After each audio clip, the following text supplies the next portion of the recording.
Doctor Strange. J'imite hyper bien. Pour moi, il fait juste des trucs comme ça, il fait... Expert.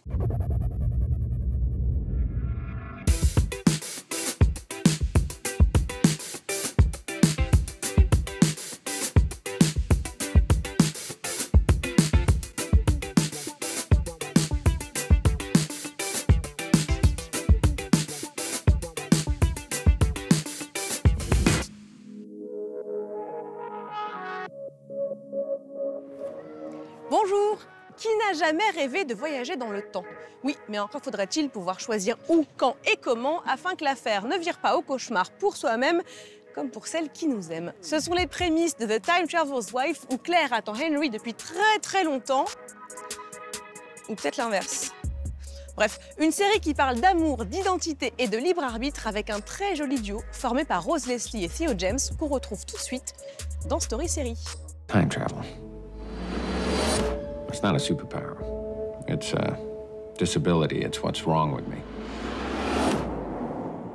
Hi, Rose. Hi, Nora. Hi. Hi, Theo. Hi. It's happened again. It's just a pile of clothes.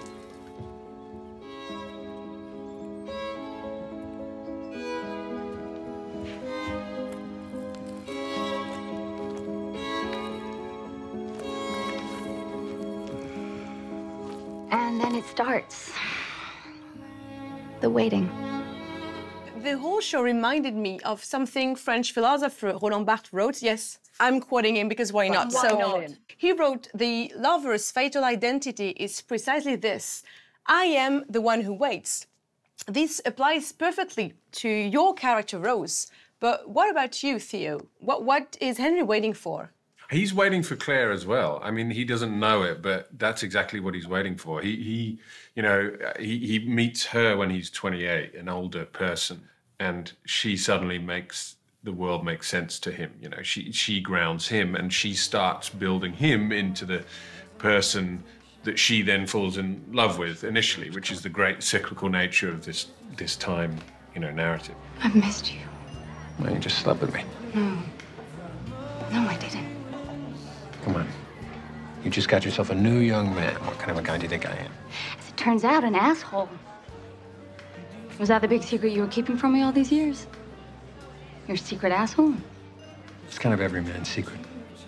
At one point, Henry says to Claire that things are inevitable. Do you think Claire finds it comforting, or is it terrifying to her? I think it's terrifying. Certainly at the beginning, it's terrifying to her. The fact that kind of like free will has been taken away from her and that everything is now kind of premeditated and Henry is now able to kind of tell her what her decisions and choices are going to be. I think that's terrifying. Like, certainly in our lives, we wish to have some semblance of control. Do you have a wife? Yeah. Is she pretty? She's very pretty. What's her name? Well, funnily enough, her name's Claire. Like me? Yeah, like you. Do you believe in fate, in destiny? Do you think we have free will?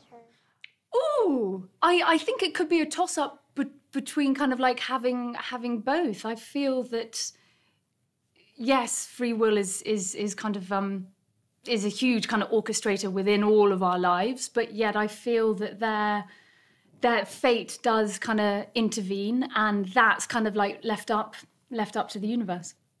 Yeah, I don't believe in hardcore determinism. That everything is determined, because I think it's a tricky concept for a human to understand. I mean, these are all obviously big, complex questions, but I like to think that there is an ability to make a different choice that you perhaps inevitably were going to make. I mean, in terms of the kind of strand theory, there's always certain avenues that you're more likely to go down, but at least we have an infinity of choices to make, within that, I hope. Can I help you? Henry. Sorry, I don't know. Claire. So we've met then. Yes. Theo, how did it feel as an actor to be playing Henry at so many different ages?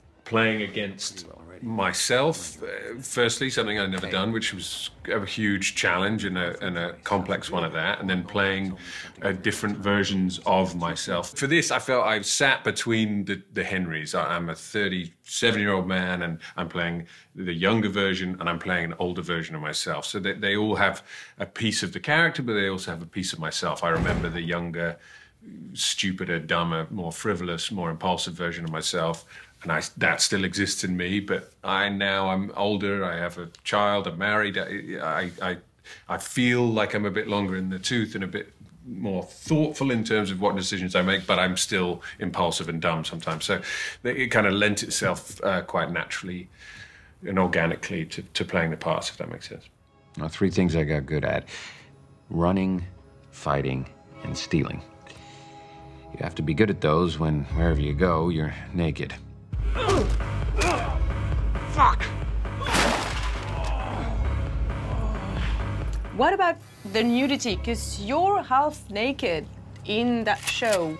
Yeah, that has to be in every contract I do. So any, I have to have a certain amount of nakedness. You know what? It didn't feel For your mum. It's for my mum.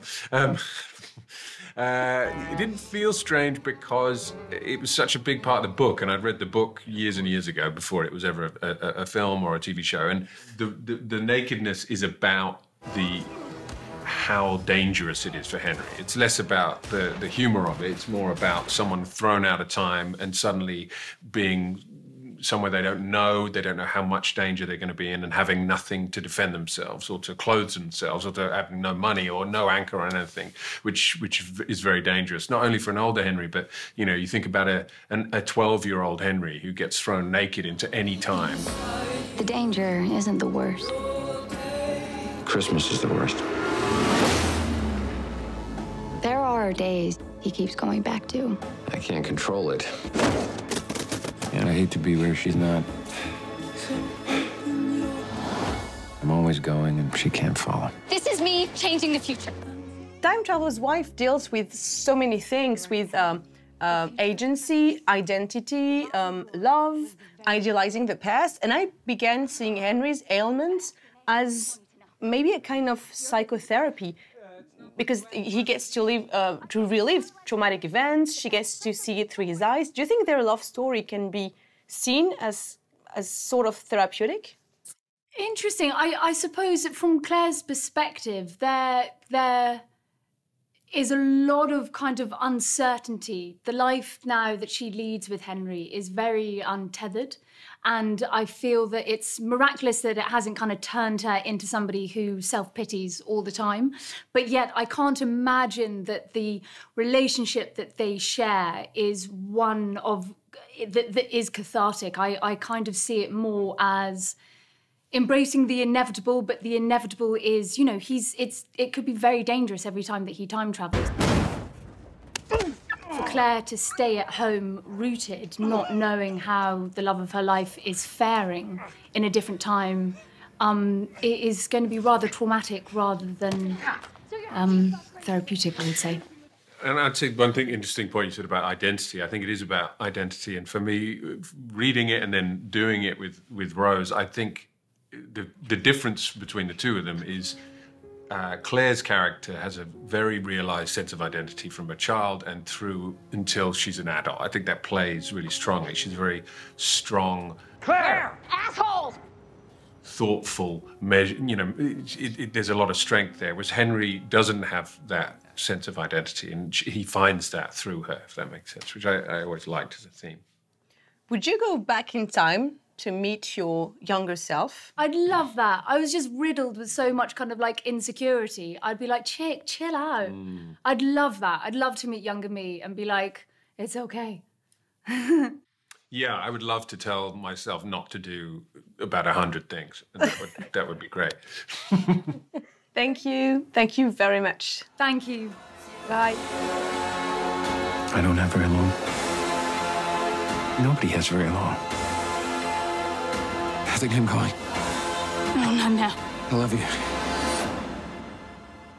Why is love intensified by absence?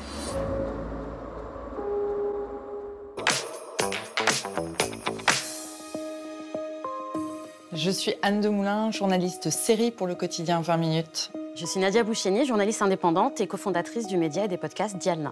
De très violents affrontements entre manifestants et forces de l'ordre seraient responsables du décès d'un jeune homme de 22 ans. Ousekine suit le deuil et le combat de la famille de cet étudiant de 22 ans. Tué par la police dans la nuit du 5 au 6 décembre 1986, en marge de manifestations d'étudiants. Donc quoi? On se laisse faire? Sarah, arrête. Mais arrête quoi? S'il vous plaît. On n'a pas besoin de ça. On doit rester unis.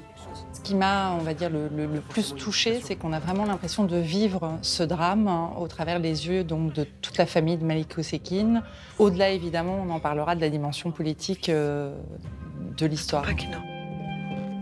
Finalement, ça lui redonne de son humanité et ça redonne de la dignité, surtout à la famille, à Malik Ousekine lui-même et de manière plus large aux victimes de crimes policiers racistes comme lui.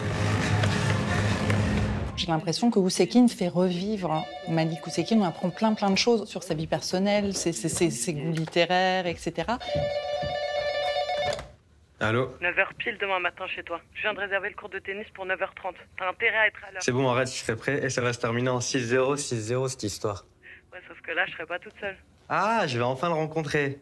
Tu vas voir, il est trop cool. Il flippe un peu. Sarah, excuse-moi, faut vraiment que je te laisse, je suis super en retard là. Ok, 9h. Ouais, bisous. Et je trouve que c'est intéressant, comme tu disais, de redonner de l'humanité en fait à ce qui n'est aujourd'hui plus que le nom d'une affaire voilà, symbolique politique. Faut pas que ça sorte. On épluche tout. Il nous faut une version solide. La série n'occulte pas toutes les tentatives qui ont été faites d'étouffer l'affaire. Et je trouve que ça montre de façon extrêmement pertinente, sans être jamais à charge, toute la mécanique qui se déploie à chaque affaire de violence policière. Dans ce genre de cas. On a vu plus récemment l'affaire Adama Traoré en France, évidemment l'affaire George Floyd aux États-Unis. On se rend compte qu'à chaque fois, c'est les mêmes schémas de protection de l'État. C'est crucial de continuer à protéger l'institution. Personne n'est au-dessus des lois. Et ensuite, on essaie de trouver aussi des choses dans les casiers judiciaires des frères, des sœurs, de la famille, pour pouvoir trouver une excuse finalement à cette mort. Et avec des effets comme ça de points de vue différents à chaque fois, on voit comment tout se met en place finalement de manière presque facile, puisqu'ils y sont habitués. S'il vous plaît, pas de provocation. Nous devons rester dignes. Ce qui est vraiment remarquable dans cette série, c'est le jeu d'acteurs. Personnellement, je vais donner vraiment une mention spéciale à l'acteur principal, en tout cas du rôle titre, le jeune Saïd El-Alami, qui, pour moi, c'est quand même ça doit être une pression énorme que de jouer ce rôle, et il est extrêmement touchant et très juste. Et alors, vraiment, le gros coup de cœur, c'est bien entendu Hiam Abbas, qui joue donc la mère. Tu dois être en train de faire la grasse mat, on est samedi. Ben Omar, روح شوف. بغيت نرتاح. Va chercher Malik. Hiam Abbas, elle est palestinienne, donc l'arabe qu'elle parle au quotidien, l'accent est différent de celui de la famille de Malik Ousekine. Elle a travaillé la prononciation, l'accent, pour coller au mieux à ce rôle de mère algérienne. Et je trouve qu'en ça, c'est là où pour moi les choses changent dans cette série par rapport à tout ce qui a pu se faire en France. C'est vraiment le souci du détail. Et ce souci du détail, il est là aussi parce qu'il y a aussi les bonnes personnes derrière. Madame Ousekine, je voulais vous dire ce qu'ils ont fait à Malik, c'est dégueulasse. Mais je vous promets, on va se battre. Je vous promets, on va pas se laisser faire. Je vous le promets, madame. Cette série, elle est nécessaire à plus d'un titre. Elle permet aussi de montrer à l'écran voilà, la vie quotidienne d'une famille d'origine algérienne. Et c'est quelque chose qui est beaucoup trop rare sur nos écrans. On pourrait trouver dommage, effectivement, que le service public ne soit pas approprié de ce projet. Et que de toute façon, la série aurait été très différente ailleurs, en tout cas sur une autre plateforme. Ils vont pas me rendre mon fils. On n'attend pas qu'ils nous rendent Malik. On attend qu'ils nous rendent justice, moi. Ousekine, c'est une série nécessaire, digne et bouleversante. Ousekine est une série digne, juste et émouvante.